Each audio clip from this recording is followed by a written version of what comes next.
ल गाइस हाम्रा सानो नानीले कोरा ढेँडो यसरी लसक लसक मस्काएर पुसको आज 6 गते 5 गते आज 5 गते अब घिउ जटटट बनाएर तताउने अनि घिउ सिलामको र लसुनको छोप अनि काउली र आलुको तरकारी ल कसैलाई खान मन भए हाम्रा आउनुस् गाइस टन्न छ यो जाडामा बिहान बिहानै हाम्रो मम्मीको मुन्टो बङ्गायो अरे गाइस म खान लाग्छ यहाँ त कागती पानी कागती चाहिँ थोरै हालेको छु किनभने मलाई कागती खान मिल्दैन ग्यास्ट्रिक हुन्छ बिहान मैले खायो भने त्यही भएर म खादिनँ साथीहरू मैले आजबाट डाइट सुरु गरेको छु सिरियसवाला डाइट सुरु गरेको छु हेरौँ पुरा गर्न सक्छु सक्दैन भोलि चाहिँ फ्लपै हुन्छ फिक्स छु तर के र त्यस्तो मेरो यस्तो हुन्छ धेरै बुद्धि भएपछि यस्तो हुन्छ यस्तो दिमाग नि मुन्टो बाङ्ग्या भएर नदेख होला क्या मम्मी हो भने कचौरा हाल्छु भनेर बिर्गाम हाले यसको भिडियोले पनि गर्नुपर्ने भयो लाग्दैछ कोदोको ढिँडो मुन्टो मोबाइल हेर्ने बेला त बिसो हुँदो रहेछ त बिसे बाहा ल ल छिनको छिनमै भगवान छेपार इज स्याड त नकर है नानी यहाँ यताउति फर्किनु यहाँ हेर्न प्रभु म मरे कहाँ जाउँ अब बुवा आदि ढिँडो बनाउनु भनेर मम्मीको छुट्टै रणनीति चलिरहेको यहाँ मै पकाउनु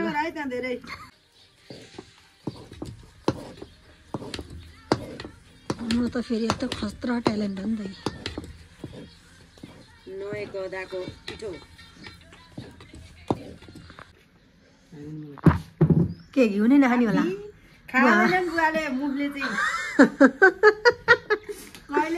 गाइज मैले यत्रो मकै भुटेर भ्याएँ यो पनि हो यो चाहिँ अलिक डढ्यो लास्टको भएर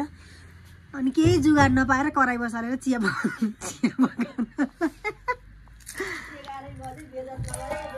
कति बजे 11 बजे 12 बजे यो जाडा आज कस्तो चिसो हो नि त अनि त्यही भएर चाहिँ हामीले चिया र मकै खान थाले यो चाहिँ भोलि काठमाडौँलाई भुट्यो खासमा भन्नुपर्दा यहाँ छ बटमास टन्नै अनि यो भोलि लाने यो के मम्मी घिउ आइरहेको त घिउ भने यदि राम्रो घिउ चाहियो सम्पर्क गर्नु होला 900 रुपियाँ मानु अरू केही भन्नु अब घिउ होइन भन्दिनँ नि अरू हामीले आज बुझुक्कै घिउ चोर्दा खाएछ तिमीहरूलाई अब तिमीहरूलाई बाले मार्नु न भन्थ्यो मैले खालि घिउ चोर्दा खाने चोरहरू तिमी एक्लै मामा र म भने अन्तारी मामा र म यतारी खाने म यताउति जान्दिनँ अनि घिउ चोर्दै खाइहाल्यो अब भोक लाग्छ के खान्छ अनि चोरहरू त्यही भएर तिमीलाई अहिले नि बानी लाएर त्यहाँ त्यत्रो झिकेर खाइरहेको चिनी हाले छैन है त्यहाँ नहाला नै एकछिन भयो कैमा त्यसरी घिउ लाएर चाहिँ कसले खान्छ त्यत्रो आमा नि धनी मानी मेरी आमा चिउरा भन्नु कस्तो मिठो हुन्छ यस्तो घिउ थुर्पीले कब्ल्याक्क काट्ने अनि चिउरामा त्यहाँ बिचा हाल्यो खप्पा खाने कम मिठो हुन्छ राम्रो चिया पाएको कराईमा भाँडा नि रहेछ होला है यस्तो बुढी नबनायो भाँडा होइन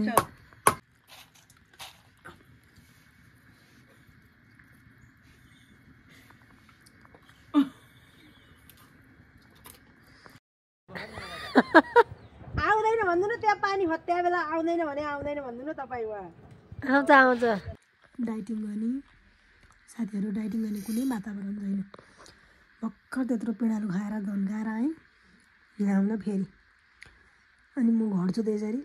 75 मात्र पुगेको थिएँ भोलिसम्म 80 पुग्छु जस्तो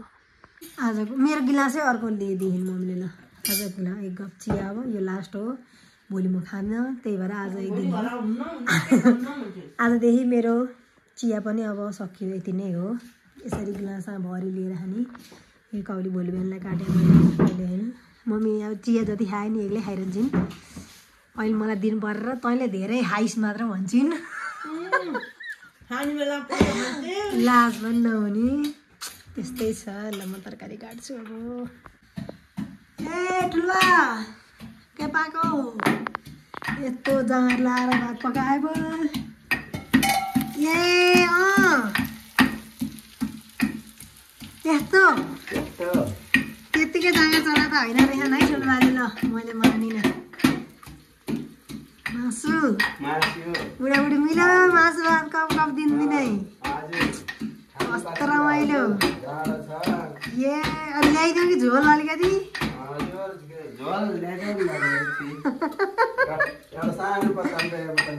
ए तल लगाउनु पर्छ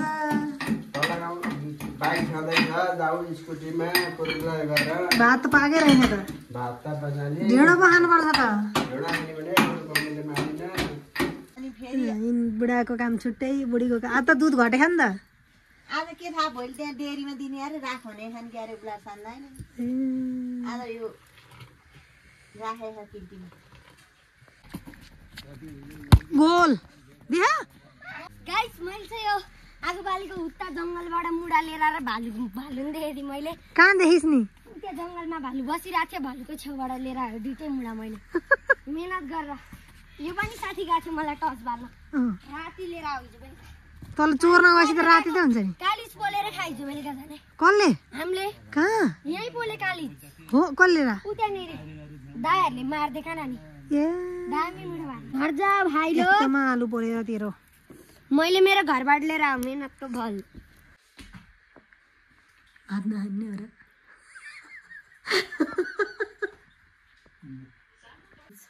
आजको दिन यसो बिति नै हाल्यो आज चाहिँ मेरो काम एकदम धेरै थियो मैले स्कुटर पनि धोएँ पनेर लगेर नुहाएँ ओरेँ सब गरेँ अनि सामानहरू सबै ठिक पारेँ मैले यहाँ अलिकति यता पनि ठिक पारेको छु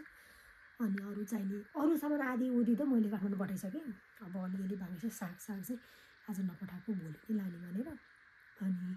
त्यही नै हो सबै नै काम आज दिनभरि रिङेको यता र उता मात्र भएमा त्यही पनि आज दिनभरि खाँदा पेट टन्न भएको छ अहिले पनि केही खाना भएको छैन खाना चाहिँ मैले बनाइसकेँ मम्मीले पनि खाइसकेँ होला मम्मीहरूले त्यही नै हो अब आजको लागि काम पनि सक्यो मैले भिडियो नि यतिमा चाहिँ बनाएँ अनि एक राउन्ड डुलेर आएँ के गर्दैछन् सबजना भनेर उल्ला घर पल्ला घर सबतिर डुलेर रोडमा गएर एकछिन हेरेर अनि आएँ म त्यही नै हो साथीहरू मैले आजको लागि भिडियो यतिमै गरेँ thank you for watching bye by